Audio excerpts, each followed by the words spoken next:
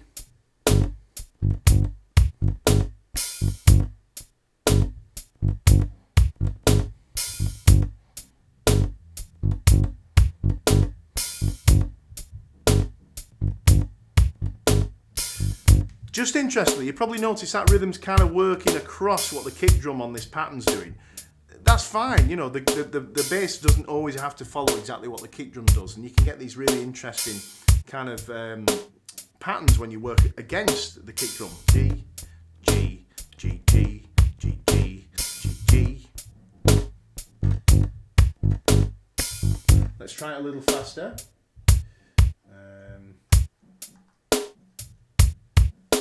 G, G, G, G, G.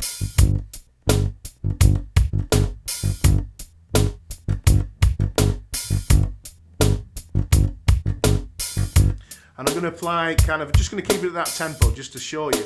Apply random notes from that minor pentatonic, okay?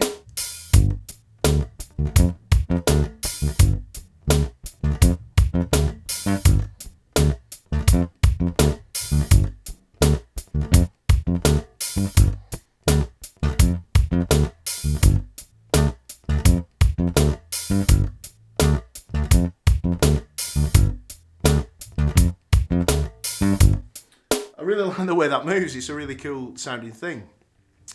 These notes, obviously, they can be anything. They can be from, you know, it's just a good idea to pick an arpeggio or a simple scale. Arpeggios are an excellent one, actually, the notes of a chord. And just apply rhythms to it, okay? So that's kind of about it for this lesson. As I say, if you haven't already, do download the PDF in the description below, and it's kind of a worksheet that goes with this lesson. And you can print as many as you like, and really sit down and come up with loads and loads of combinations, and then get them up to speed. And hopefully you'll come up with some interesting new ideas and licks. So hope you enjoyed that, and I'll see you again in the next lesson soon. Cheers, bye.